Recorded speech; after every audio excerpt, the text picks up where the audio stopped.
Okay, this is Jan Spencer in Eugene, Oregon, and this is presentation 5 of 7, pushing back on cars.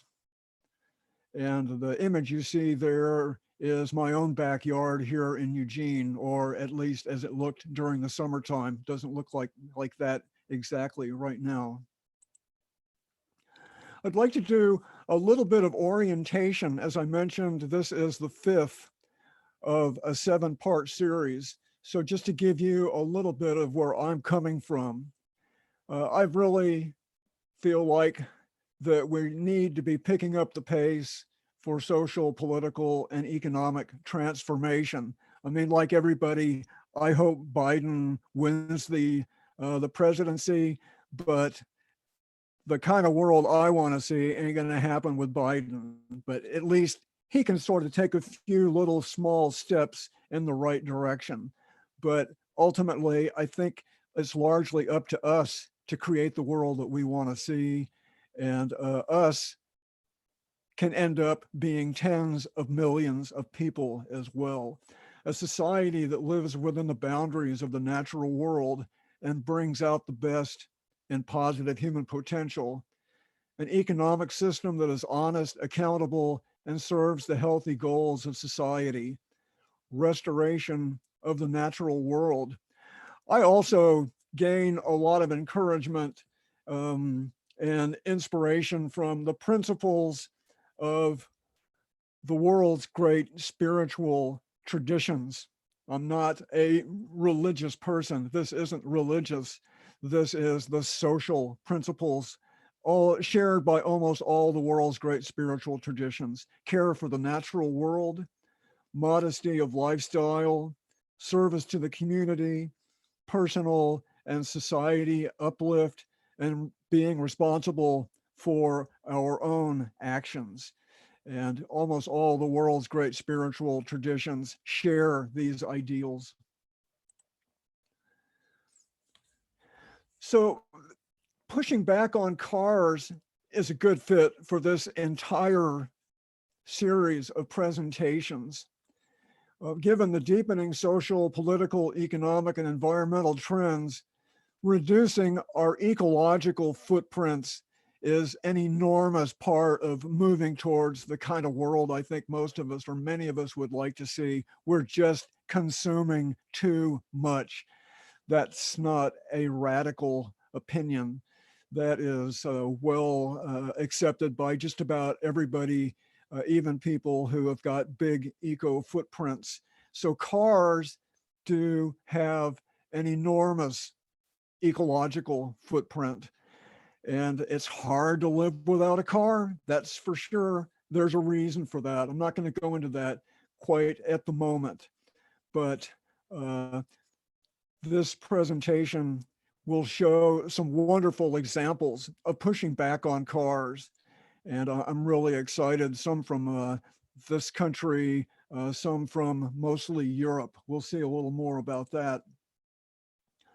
I have to make full disclosure, I am into bicycles. I've been riding a bike since I was 5 or 6 years old, and these are just several of my favorite bike pictures. So I'm very biased for bicycles. This was a trip I did in, this is west of Bisbee, Arizona. I rode from Tucson to El Paso, mostly on back roads. It was great. A number of years ago, biking in Sardinia. I biked a good deal in Europe, and this is like coming in for a landing. The Schaefer Trail near Moab, Utah. Wow, this was one of the great highlights. So I am very pro bicycle. So the contents, we want to take a quick look at some of the history of city streets, and then we'll take a look also at a few examples of depaving. We'll have some pictures of critical mass, parking day, parklets, community plazas, defeated freeway projects, some pictures from Europe. I'll make some comments, and we'll have an overview of the series, the previous presentations, just so you have a little bit of an idea of what's come before this, and then the 2 more presentations. There's 2 more after. this presentation, and I want you to know about those as well. And then we'll take a short look at the benefits, which are many. Well, this picture here is a screen grab right here.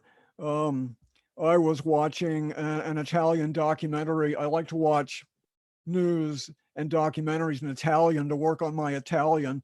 This was just a nice tourist-oriented guided tour of Pompeii.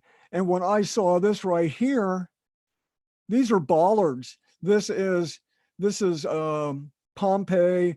This scene looked similar to this over 2,000 years ago, but this is a street right here.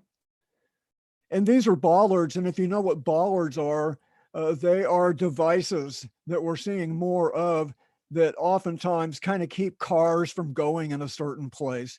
Well, of course, here in ancient Pompeii, there weren't any cars, but they had carts with wheels. So this was maybe one of history's first efforts to keep wheeled vehicles out of a pedestrian area, because back behind in this scene is a piazza, a plaza, a pedestrian area, and even the city planners in ancient Pompeii didn't want what their cow pulled, or I'm not sure what pulled these carts, but they didn't want them in the pedestrian area. I've been to Pompeii, it's really, but I didn't see this. But when I saw this, I said, that's amazing. This is 2,000-year-old city planning right here. And somewhat later, of course, this would be in Manhattan. Before cars took over, the streets were for people. Just look at all the activity in this street right here. But I would also add that it would be a little ill-advised to over-romanticize this. A lot of these tenements here, these were not pleasant places to live.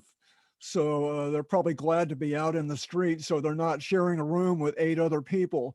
So I know not to over-romanticize this particular urban scene, but just look at all the street life here. And then, of course, what happened, urban design to a large degree has been driven by transportation innovation. Of course, this was a steam ferry that connected Brooklyn with Manhattan. And this was when steam became reliable enough, Brooklyn became a suburb of Manhattan in the early 1810, 1820. The omnibus, kind of an urban stagecoach, the horse railway, the trolley, and of course, then the automobile really had the most profound impact on the urban form. Each one of these innovations allowed people to live further from where they worked, further from where they took care of their needs. And this picture here, from what I could tell, is claims to be the first electric automatic traffic light that is credited to Cleveland, Ohio in 1914. And even here you can see cars are taking over the street right here. And these people here are dutifully walking at the intersection where they're supposed to. It was during this period that the term jaywalking was invented. Jaywalking is a term was used by automobile interests, car manufacturers, car dealers, car clubs back in the teens into the 20s to shame people for walking in the street. That's where jaywalking comes from. A jay was a pejorative term describing somebody from the country who didn't really know how to behave any better. So this was a concerted campaign to shame people. And eventually, of course, this became legal. You can't walk in the street. You have to walk here across the street at the intersection. So there's a history, a whole history of going from streets with people to streets full of cars. And this is another historical photo. claims to be the first graded separated Cloverleaf interchange in New Jersey in 1931. So, of course, there's lots of Cloverleaf and lots of multi-grade interchanges in the country now, of course. So this was uh, allegedly the first one. So historically, here's just a few pictures. This is biking in Copenhagen in the 1950s. No, it's not a critical mass bike ride. This is just a lot of what Copenhagen looked like even back then. And this picture here from the United States, I'm not sure exactly where, but even in the United States, in the heyday of suburbia, there were protests about cars because kids were being hit by cars. And that's what this is. This is a neighborhood protest. Look at that. They're blocking this car right here. They're blocking this old Studebaker over here. These are moms and kids. So pushing back on cars goes back quite a ways in this country.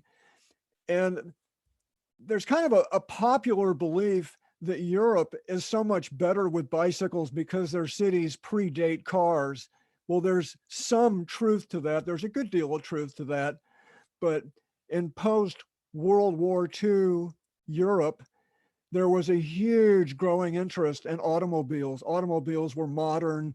Automobiles, the United States, of course, led the way in automobiles.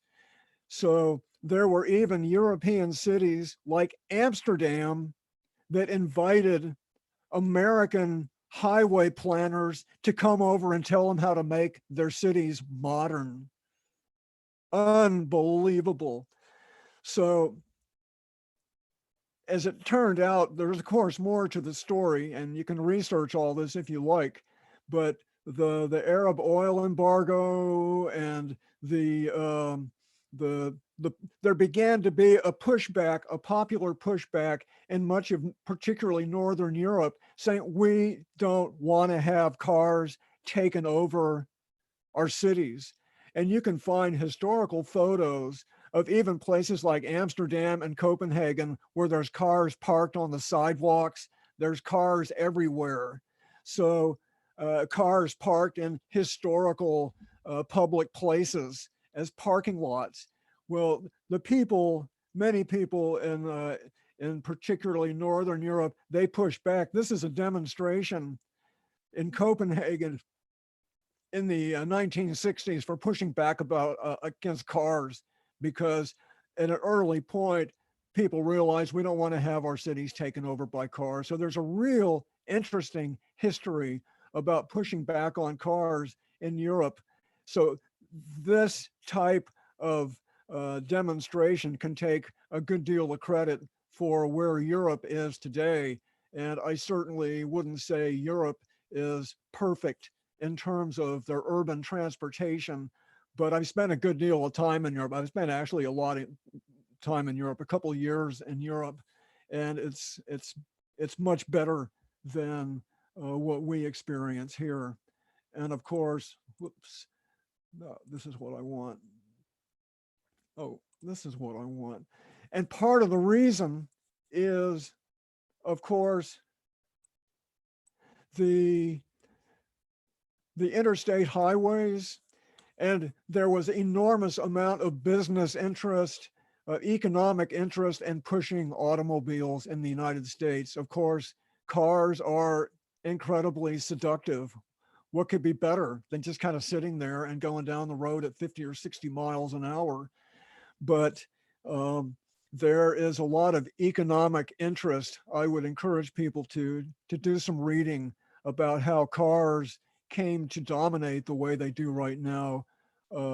One really good book I've read is Crabgrass Frontier by Ken Jackson.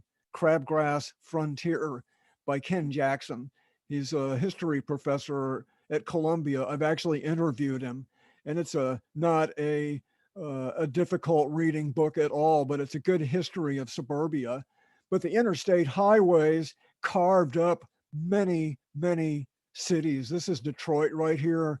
They were famous for carving up inner city neighborhoods, mostly Black neighborhoods, so suburban commuters could make it downtown easily. Just look at this right here. That's just, it's and interstate highways, of course, spread out even more where people lived and where they would take care of their needs.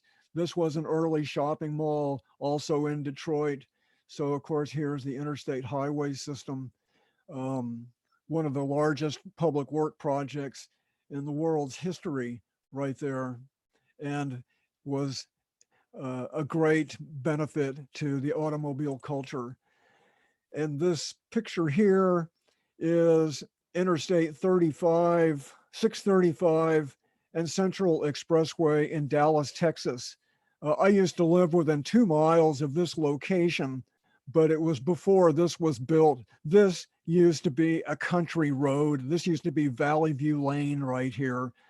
Me and my brother used to get our haircut in this little place right here. Central Expressway has been there probably since the 50s, but this is a 7-lane multi-level freeway exchange right here. It's just huge. And this is just Toronto, Canada. Nothing particularly dramatic about this picture, but it sure doesn't look very friendly, to people.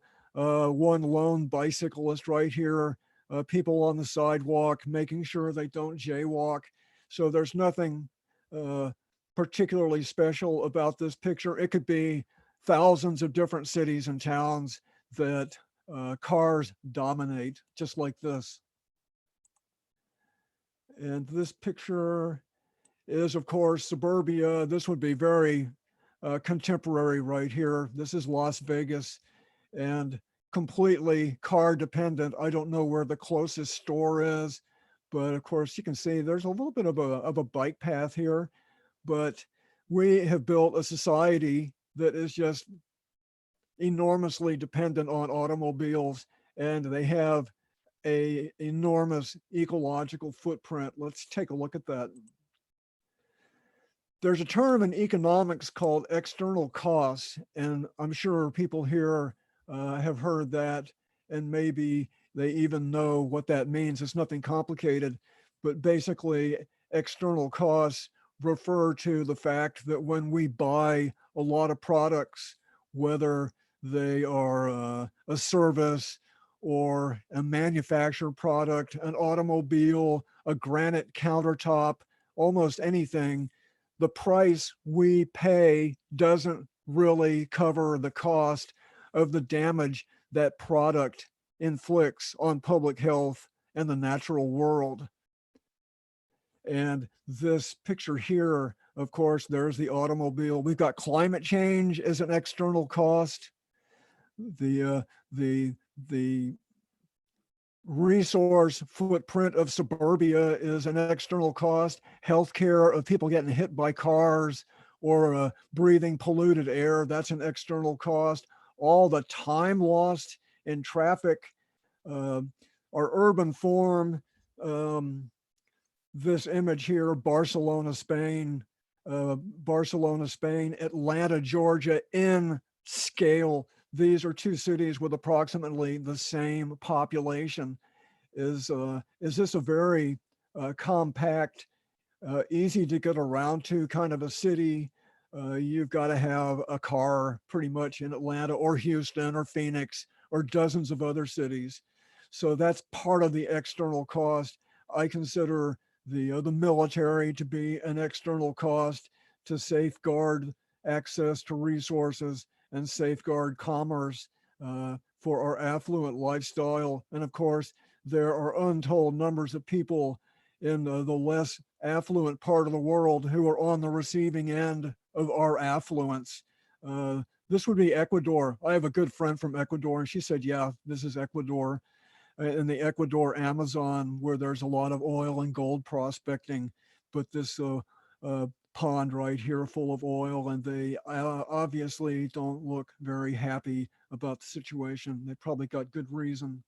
So automobiles have an enormous external cost. I've only touched on a few. People have written books about this. And of course, the whole petroleum industry has a very similar overlapping set of external costs, air pollution, water pollution.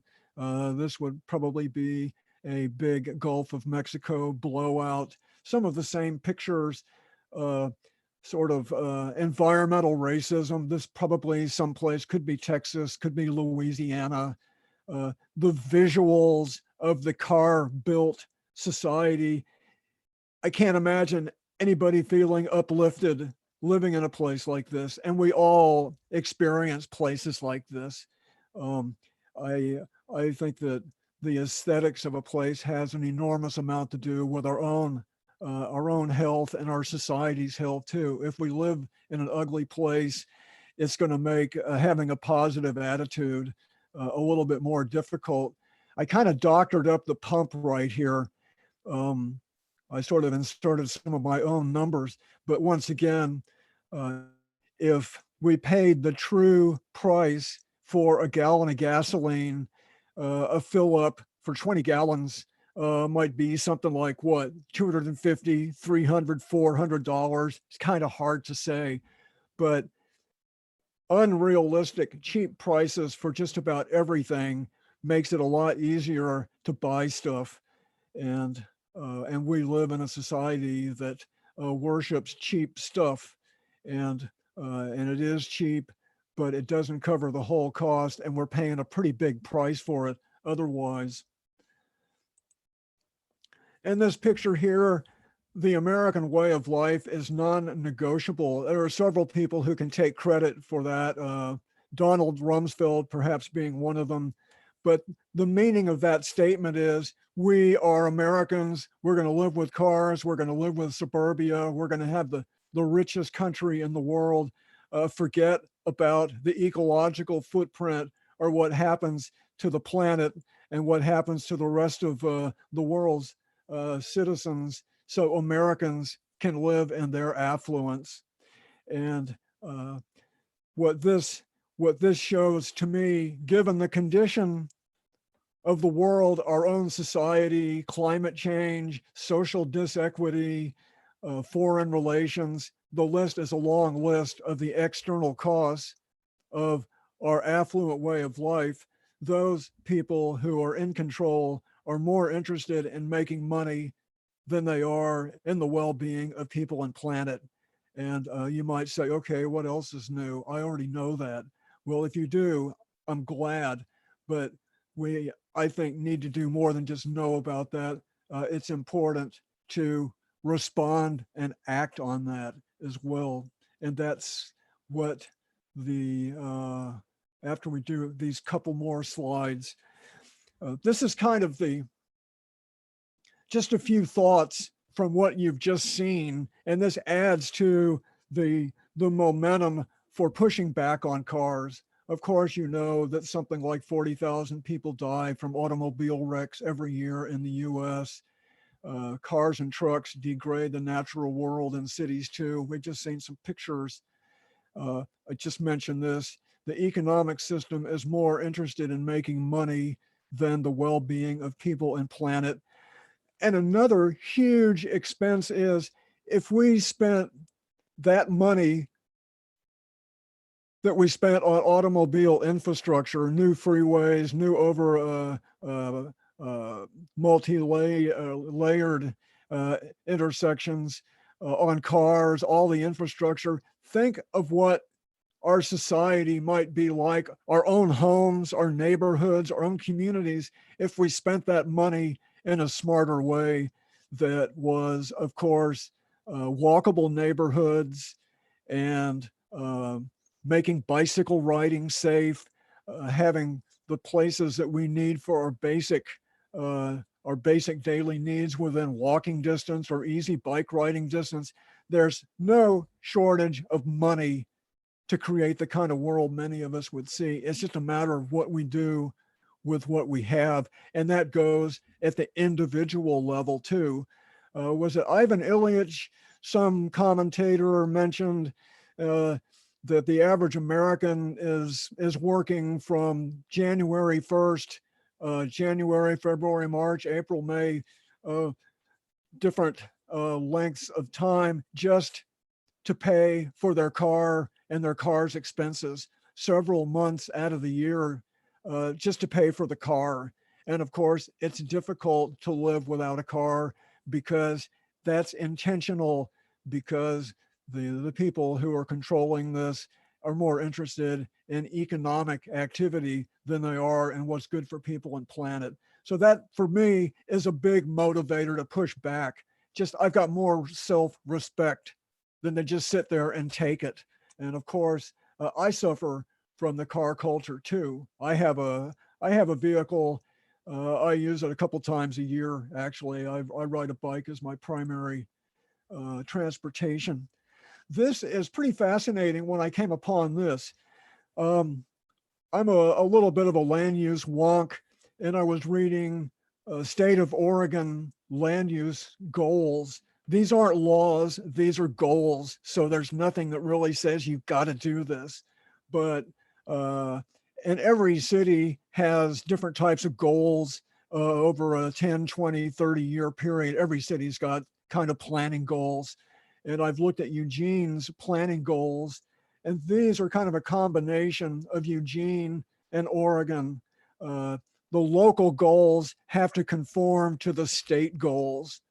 So these are all coherent with each other. But these are sentences I lifted out of official documents. Maximize the conservation of all forms of energy based upon sound economic principles. Now, if you think about that for just a short time, that sounds awesome, and it is, but compare that to what we actually see and experience. Are automobiles and freeways, conservation of energy, they're the opposite of efficient. Is that based on sound economic principles? We're ruining the planet. Of course, you know that. Protect and conserve and enhance natural scenic agriculture resources. Of course, that's along the Willamette River. But our growth-based capitalist economy is at direct odds with healthy people and healthy planet. Make sure our transportation system is environmentally responsible. That's laughable if it weren't so serious. So you can research this kind of information on your own too. If you don't live in Oregon, do some prowling around on the internet and find out what your state says its goals are. And when you find out, maybe go to some kind of a public meeting and ask any officials, well, you're supposed to be doing this, like all this stuff right here, because I'm sure other states have similar language as well. Okay, pushing back. Let's take a look a little bit at pushing back. Pushing back can take place at all different kinds of scales. We're going to start out kind of small right here. This is my driveway right here. This is a friend of mine right here. When I bought this place 20 years ago, one of my early tasks was to take out the driveway because I didn't want to have a driveway. So we rented a cement saw, we cut up the driveway, we took it out. This is somewhat later. Remember looking at this red line right here because this shows up in these pictures and then in this picture too. This is what's left of my driveway right here. And I have a grape arbor here and a front yard garden. One of my other presentations that's on YouTube is what I've done here in 20 years on my own suburban property. Is definitely worth a look. But this part of my property transformation was taking out the driveway. And it's one of the best things I ever did. It's kind of part of my own pushback right here. And here's another little bit of pushback. This was the one car garage of my house here. There's my truck right there. One car garage. A friend and I remodeled the garage into a living space. This is another form of pushback.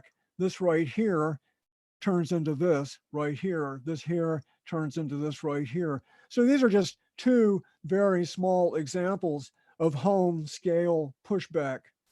This is a little bit bigger scale of depaving. This is a location in Portland, Oregon called Kyle Eco Village. If you want to see some more pictures of this, they have an awesome website, Kyle Eco Village, and they document, they've got lots of documentation for this eco village in Portland. But this was a parking lot right here in the early days of transforming that rundown apartment complex into an eco village. This right here turns into this right here. That's pretty amazing. So I just show these pictures just to illustrate what can be done with a paved area if somebody is motivated to depave and turn it into a garden or some other more useful purpose, because there's 4, 5, 6 parking places in the United States for every single vehicle that there is. And that takes up a lot of space, and we can put that space to good use. So probably most of us have heard of critical mass bike rides, and I bet some people here have actually participated in critical mass bike rides. Critical mass bike rides, just kind of a almost anarchic getting together of people who are into bicycles and just going for a big bike ride. And some people would try to get in the way of the cars, and some people don't. It's just a mixture. But the overall ideal is to show bicycles are traffic and bicycles deserve respect also. And this picture here just compares the, I'm assuming this is fairly accurate, the amount of space, this number of cars, this much automobile space, the same similar number of people with maybe light rail or trams or bicycles or pedestrian. Cars just take up a lot of room. It's as simple as that. And of course, back to the critical mass, they happened all over the world. Houston, Miami. I've been critical mass bike rides here in Eugene. Not in recent years. I went on a critical mass bike ride in San Francisco as well. It's just awesome fun to be out with other people who are into bikes. This one actually would be San Francisco. That's probably Market Street right there.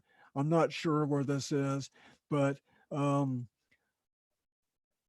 just really feel like that bicycles need to be out there. They need to be respectful, of course, but bicycles are just one of the triumphs of human civilization, human technology, in my opinion. This was a big critical mass bike ride. I'm not sure where this is. I took some of these pictures off of the internet. This picture I took myself here in Eugene. The city puts on Sunday streets in the summertime, and they close off some streets to cars for part of a Sunday afternoon and turn it into a big party. This is great. It's really fun. So even here in Eugene, there is a fair bit of pushback energy here in Eugene, and probably a lot of cities have something like this. Certainly more bike paths, more bike type of respect in a lot of cities. Parking Day is a fun little event. We've had a few of these here in Eugene in the past. I don't know of anything recently, but Parking Day is kind of a temporary little taking over of a parking place. So this would be, there's a car here, this is right on the street, but the idea to create a little parklet where there's usually not, this would be temporary once again, but very good sense of humor, different examples of Parking Day. And once again, the message being that we could be making better use of this space. We've got all this parking space. We can make better use of this space. In a few minutes, I'll show you a picture that is this kind of a scene multiplied times about 50 for what may be the preferred future for Paris, France. We'll show those pictures shortly. But this is Parking Day, little baby pushbacks right here. Little baby pushbacks. Look at this. This is fun. It should be fun. This is a lot more fun than having a car parked here, for sure. So parklets are related to just the previous pictures. A parking day, parklets are actually more permanent. San Francisco is kind of known for its little parklets, and more cities are making parklets as well. Parklets are taking those parking spaces and actually making a more permanent installation that is going to last, depending upon what the location in the city, a half a year or maybe even totally permanent. So here is a parklet, and you can tell this looks a little more permanent. You know, that's got wood deck and some real larger potted plants. So parklets are a little bit more permanent. This is definitely permanent here. This is downtown Eugene. You can see this is a parklet right here. There's some picnic tables and eating places right here. So at one point, I'm sure this was 2 lanes of traffic here and 2 lanes of traffic over here. This is a fairly modified downtown here in Eugene, not quite perfect at all, but this downtown even has a lot of pushback characteristics. There's raised pavement to slow cars down. I'm sure this was 2 lanes in both directions at one point. And here are several more: Kansas City, Portland, Charlotte, Montpelier. Do I pronounce that correctly? So parklets, once again, a little small step in the right direction. When I found out about the community plazas in New York City, I was just like, wow, that's an awesome idea. I knew about the transformation of Times Square in New York City. I've been there a few times. That's actually a community plaza in Times Square in New York City. This is from the New York City website right here. The community plaza program basically is that people in the different parts of New York City, if they can identify a place that's currently occupied by cars that's not really performing very well, that might see a better use, that group of people can generate support for an idea to repurpose that space into public, social, pedestrian space. They need to get perhaps the neighborhood association on board, maybe some business merchants, some civic entities in that particular neighborhood. And when they have enough support and they satisfy these different kinds of requirements from the city of New York, then of course, then they go to the city and present a plan, and there's an assessment made. And if it works out, then someplace like this right here might turn into something like that. I mean, it's really small, but it's a start. There's different types of community plazas. This one would be just a temporary one-day community plaza, just sort of walled off from traffic for the day. An interim plaza that might be over the summer, or there might be a more permanent type of plaza. But this program gives people an opportunity to improve the quality of life in their own neighborhoods.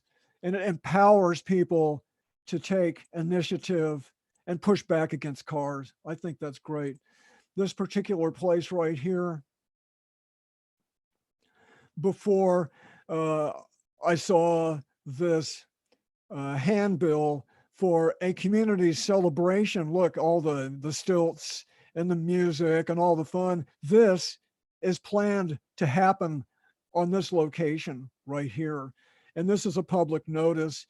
Come together, join us at this meeting. We're going to be talking about turning Avenue C into a community plaza. So this is a really important tool for people to enhance their own quality of life,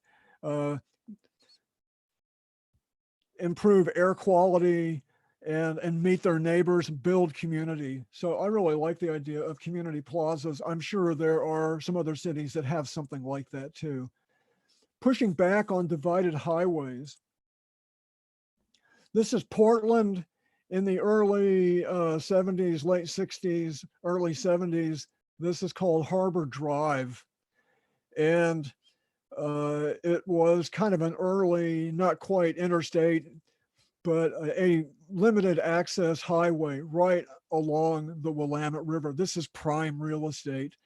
Fortunately, the governor at the time, Tom McCall, had the idea that maybe we need to get rid of that. And of course, the highway engineer said, no, you can't get rid of that.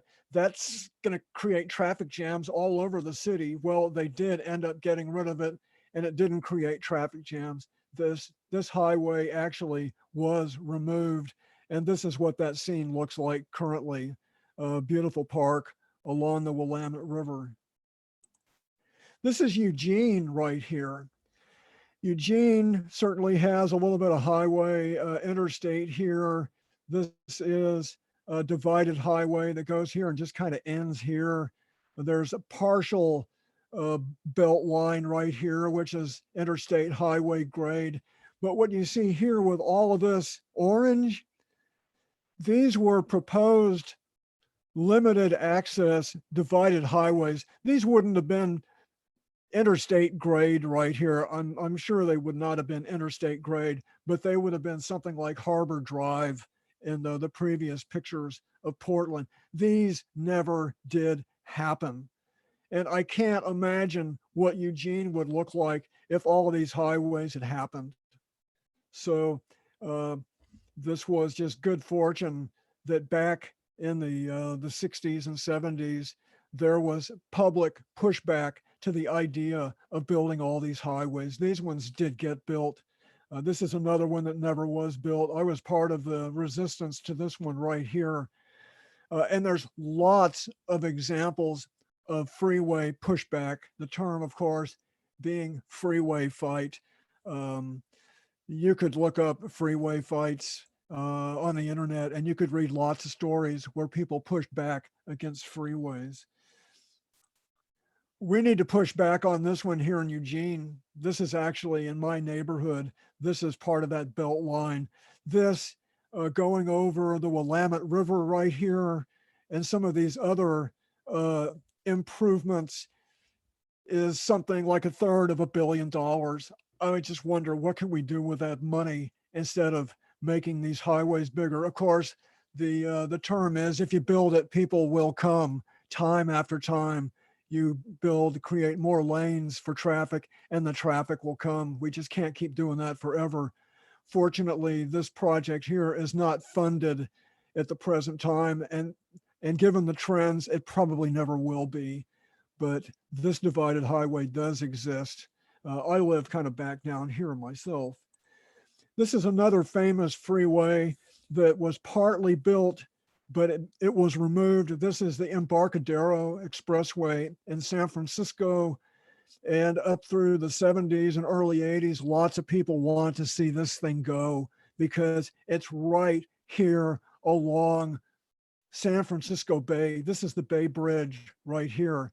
This is awesome prime real estate. This is where all the tourists go in San Francisco. And back in the 70s into the early 80s, this was a freeway that was supposed to be a kind of a shortcut between the Bay Bridge and the Golden Gate Bridge. And this part was never built. This one kind of dumped off into town right here shortly. But they had several votes. The freeway kind of survived the votes to remove it, but then the 1989 Loma Prieta earthquake damaged the Embarcadero Expressway to a degree that, let's just take it down, because it would have cost a lot of money to repair it. Once the thing gets shaken and cracks, you can't just fill it in with caulk. So they took it down. This is what the Embarcadero Expressway looked like at one point, and this is the same view. Of course, this is the ferry building right here. So much more of a pedestrian friendly place. A little bit of an assist from Mother Nature And I think Mother Nature probably going to assist in a lot of other freeways becoming unusable as time goes on. This is the Southwest Corridor in Boston. And again, another freeway planned.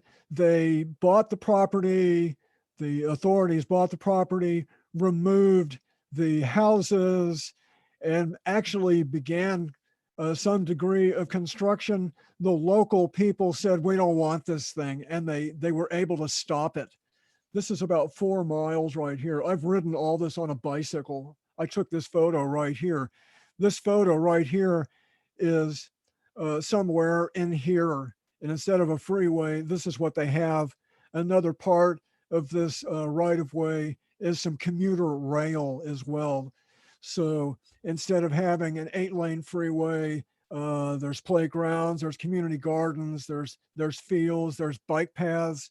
So the people of Jamaica Plain and the other nearby neighborhoods, they were able to stop this freeway. It's a good story. Of course, Boston is also the location of the Big Dig. That's another super expensive freeway project. And I think they weren't able to stop that. But at least this is a good story here that what would have been a freeway turns out to be a corridor city park right here. Okay, let's go to some other places in the world.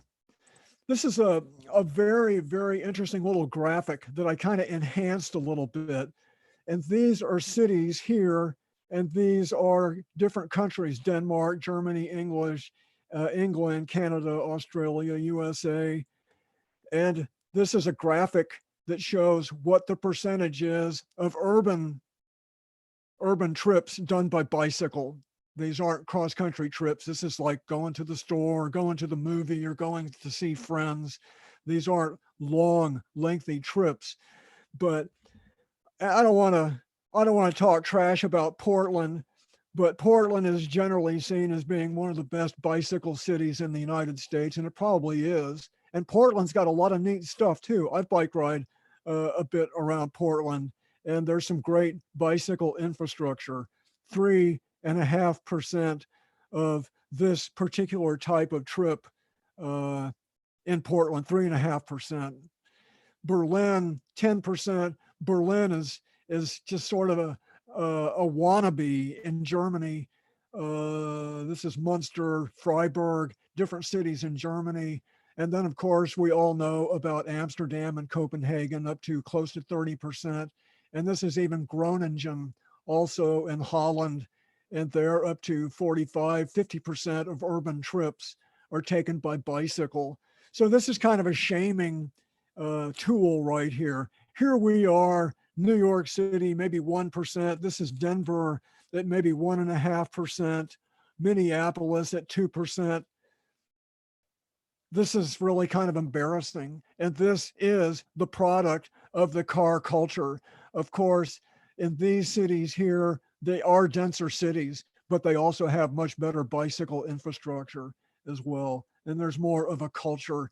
But in Europe, there's not the degree of social engineering that we've experienced here in this country. We've all grown up with cars, and we live in a society that has been socially engineered on behalf of economic interest, far more so than probably anywhere else in the world. Maybe China would be up there too. So this is just a nice picture of downtown Madrid. Isn't that beautiful? That is really nice. Of course, this has got to be old part of town. This is not new stuff right here.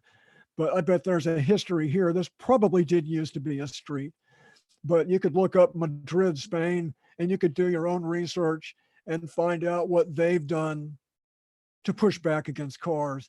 One of the more recent developments in Madrid is that they are adopting the super islands, also known as super blocks, from Barcelona. This is a very interesting urban transformation approach. We'll take a look at that in just a second. But it just looks beautiful. I mean, I want to be there. It's just beautiful. The colors It's very humane. I'm sure you could shout at somebody down here and they could hear you. You could probably hear the birds, you know, in the little tree there. So Copenhagen, of course, is famous for its bike culture. And this is just a picture from downtown Copenhagen. Look at all the people on bicycles. That's pretty amazing. Copenhagen is also working on improving their bike infrastructure. This ring right here, 7 kilometers, about 4 miles right here. This is downtown, and this would be water here. So Copenhagen's kind of cut in half there. There's only 180 degrees because this is water over here. This is out to 9 miles. These are basically bicycle freeways to make it easy for people out here in the more distant areas to bike into town. And that's a pretty impressive looking network of bicycle freeways right there. This is Oslo, and Oslo plans to ban more cars from the city center. 2019, lots of roads becoming bikeways, probably even more so since the virus. But just look at this. This isn't the most beautiful downtown, but look, they've got, of course, the tram, not so many cars. This looks like a pretty nice downtown. It's just not completely overrun by automobiles. In Paris, France, of course, here's the Eiffel Tower. One of the most hopeful bits of news I heard coming from France over the summertime is that they had municipal elections this summer at all kinds of cities in France, like Paris, Lyon, Marseille, Strasbourg, Grenoble. These cities all elected progressive mayors, and all of these mayors, an important part of their platform was pushing back on cars. And this is a diagram that goes with Paris right here. Just look at this. Paris's second term mayor, Anne Hidalgo, has made greening the city a central part of her program right here. And remember back there at the Parklets, I said I'm going to mention something about Parklets when we get to Paris, France. So this is just a little parklet here, but it's parklet all along here. Basically, this could have been where cars are parked right here. And I can't imagine putting in a little stream right there, but it's a nice idea, a climbing wall. Just the whole street has been turned into a people place. And maybe up here, that's where cars can go up here, because we've got to have some public transportation. Of course, people need to get around further than just their own block. But this is kind of part of the vision that Anne Hidalgo has for Paris, and is creating like 15-minute neighborhoods to recreate the city so people can take care of most of their basic needs 15 minutes by walking or by bicycle. This is another picture from Paris as well. Things happening up on rooftops, some rooftop gardening, this nice little courtyard right here, all this out on the street. So these are great ideas, and would be wonderful to see those happen. Would be nice to see more discussion of these kind of ideas in this country too. The Vauban neighborhood in Freiburg, Germany, this was a French military base. When the Cold War ended, the French said, we're gone. So this was actually an open space that was turned into essentially a limited car neighborhood in Vauban, Germany, part of Freiburg. This is part of the Vauban neighborhood. When there's greater density in some parts of a community, you can have more open space in that community too. So this is a shared open space. Look at this between these apartments here. Kids riding their bikes to school.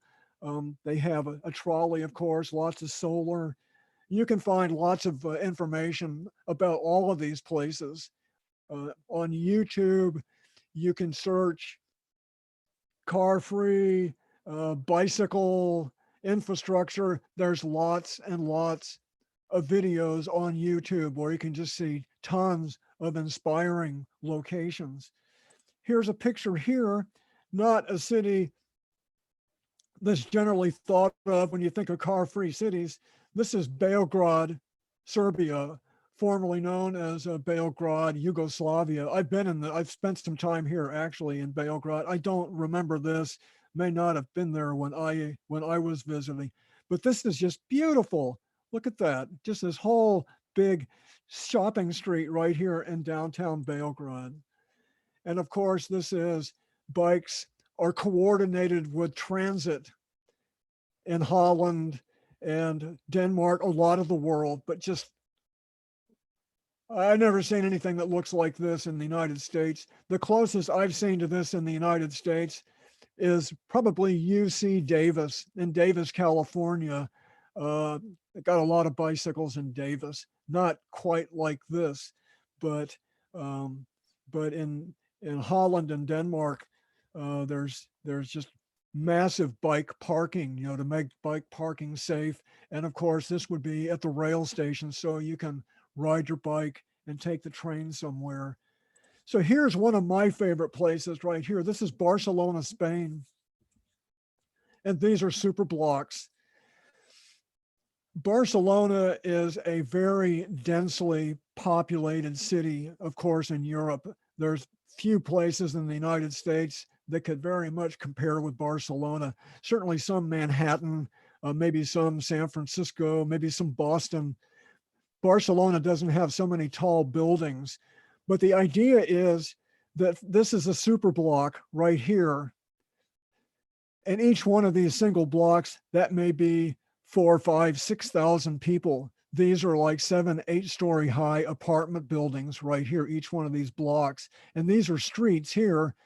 But with the super block, these streets become major streets where you can travel from one part of town to another on these yellow ones. But these blue ones become local streets, and you can't go in here unless you live in here. It doesn't say you can't have a car, but it says you can only go in here if you live here, or of course you're an ambulance or you're a delivery vehicle. So that reduces the traffic on these streets here. Okay, well, that's nice.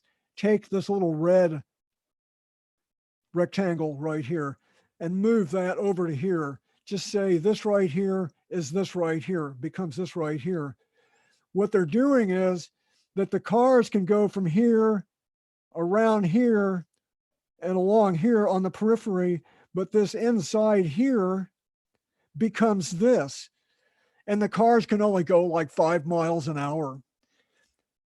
So this whole idea is to improve air quality and reduce the noise level, because the European Union told Barcelona, you need to do something about the environmental effects of cars in your community. And they came up with this approach called super blocks. This is a essentially car-free street in Barcelona. This is an early intervention right here. It's a real interesting story. If you want to read the best article I know of about super blocks in Barcelona, look up Vox. Vox is a website, kind of a progressive website. Vox and super blocks. Look up Vox article on super blocks, and it's a really good article that explains a lot about super blocks. So they kind of eased into it. It's an interesting story. This isn't permanent right here, but they took initiative, and this would have been a street right here. There's still some cars here, but they're local cars. This lane of traffic right here, it's not used for cars. You can see the benches and the potted plants. These are early interventions. There's probably about 8 or 9 super blocks so far. And of course, not everybody is for it, but they're moving forward with it. And they're learning somewhat as they go. But the whole idea is to improve the quality of life in those neighborhoods. And along with these types of interventions, they also are doing their buses different. They're doing their trains different.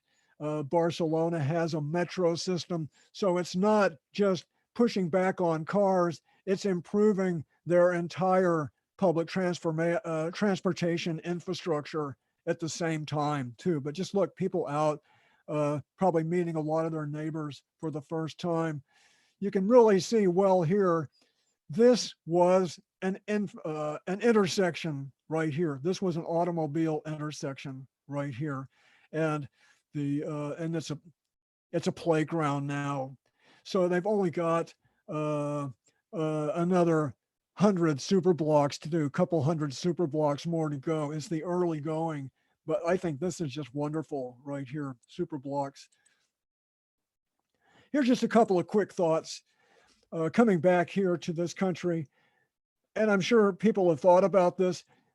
Street parking like this, there's tons of room for safe bike riding in this country to take something. This is a one lane, this is in Eugene actually, but this could become a two-way protected bikeway right here with a curb in between the bikeway and the traffic, of course. Let's just move these cars parked here out of the way. This doesn't have to be as wide either. So, and look at this. This could just about be a freeway right here. And this is what this could turn into. We have lots to work with in this country to improve our quality of life. Personally, I think that parking lots are the new urban frontier for redeveloping parking lots. And I'm sure there are plenty of people thinking about that. If you were to look up the topic, dead malls, dead shopping malls, you would find some pretty interesting examples of transforming a shopping mall into a community college, or maybe a church, or maybe some type of civic buildings, residential. So, but this idea here is to just build on the parking lot, multi-level residential, and then of course the commercial down below. This would be a way to densify. This could become essentially a little mini downtown for this part of town. I have my teeth done in this building right here. That's where my dentist is, right there. So it's already got a little bit of professional services. But what if these kinds of structures, and make them green too? I mean, they could be improvements on this, but having a pedestrian area here, multi-layer, multi-story residential. There's tens of thousands of places like this all over the country. Improved bicycle and the public transportation. There's already a bus that goes along here, but make it easy for people to come here to take care of more of their needs so they don't have to drive so much. This is not rocket science. And I know that these ideas already gaining traction as well. And here is a picture I did. This is actually my house right here. This is all kind of make-believe here. I wish it was real, but this is also pushing back on cars at the neighborhood level, and a permaculture remake of a suburban block right here. You can just imagine just taking the fences down. People still have private property, but making better use, more resilient, more green, more community. So I did this little illustration right here. Okay, we're kind of on the home stretch. I just want to take a quick look at the previous presentations just to give you a little bit of an idea of what's happened so far in this series. And you can go check these out if you like.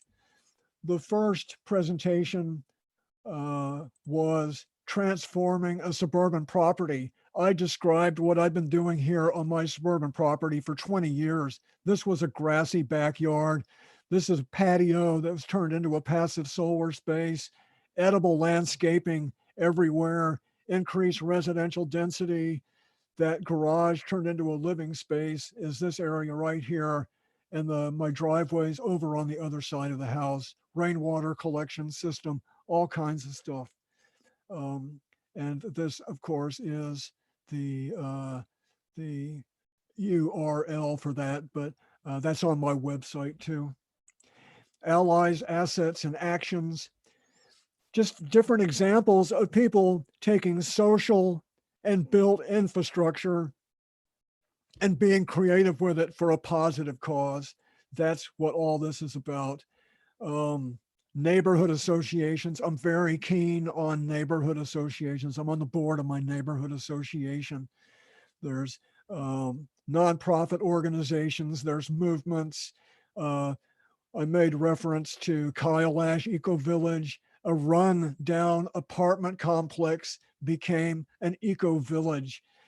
So this presentation is just examples of wonderful things, community collaborations, and taking underperforming social and built infrastructure and upgrading it and doing something positive with it. This third presentation was about ecological footprints. If you don't know about this website, go to footprintcalculator.org, footprintcalculator.org, and this is a website and it's a survey, and you can answer all these questions about your lifestyle. And when you finish, it will give you a result of how many planet Earths it would take for everybody alive, 8 billion people to live like you. Are you at a 1 Earth lifestyle, or are you at a 3 or a 5 or a 10? The average American is about 5. So enormous need to downsize the material and upsize, the community. So that's what this presentation was about. A little bit of what might a 1 Earth lifestyle look like? What might a 1 Earth economy look like? Very different from what we have right now. This was the most recent presentation I made, Critique of Capitalism and the Consumer Culture. So I went into more detail about external costs, about the magic of the marketplace, the invisible hand. I kind of deconstructed the myths of our economic system. It really is a mythology. The idea that to create as efficient of an economic system as we can, we're the opposite of efficient because it makes more money to not be efficient. And this is a timeline. So this is a good critique of capitalism with some other ideas about how would our jobs look? How would our lifestyles look? Again, what would be different if we were living within the boundaries of the natural world? Just some ideas about what sustainability might look like. So this is 2 weeks from now, November 18th, preview of a preferred future. This is going to be all good stories, a little similar to the allies and assets, but maybe a little more focused. But this is all putting many of the pieces together. Responsible economics, repurposing the urban landscape, positive human potential. So this particular presentation, 2 weeks, and this one actually on a Wednesday right here. So the information, all the Zoom information is on my website as well. That's going to be a really enjoyable, positive presentation. And this is the last final presentation. I'm calling this System Change.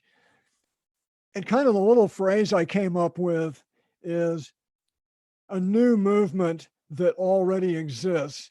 This whole idea is predicated on I wouldn't say the belief, I would say the fact that when you think about all the different environmental challenges we have, the political and economic issues of overconsumption, of disequity, of homelessness, pollution of all kinds, the public health problems that we have, so many of them, the common denominator is our economic system.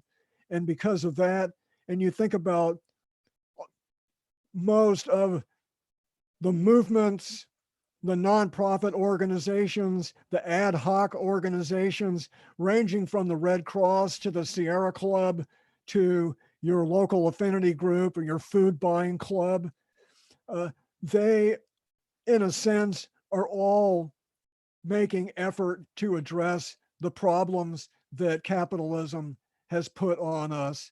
So I consider, whether they know it or not, all these different entities, whether it's Black Lives Matter or the Occupy movement, or even the counterculture from back when I was that age, they all have the same common denominator. They're pushing back about against market capitalism. What if these entities realize that and they began to coordinate their actions and push back, not only about pushing back on cars, but pushing back on this economic system, which of course, pushing back on cars is an enormous part of pushing back on capitalism and the consumer culture. So that's what this presentation is going to be about. I'll go into more detail for sure. I'm really excited about this. So this is just about it. Like I just mentioned, pushing back on cars is pushing back on a dishonest economic system and the consumer culture.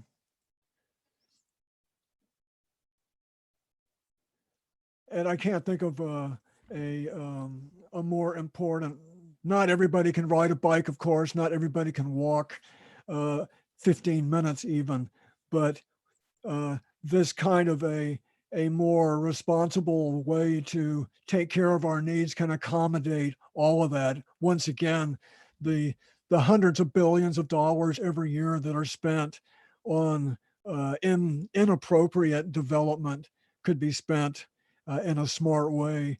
And that kind of is another part of the final presentation, and that is economic and political democracy. What if we had a real democracy?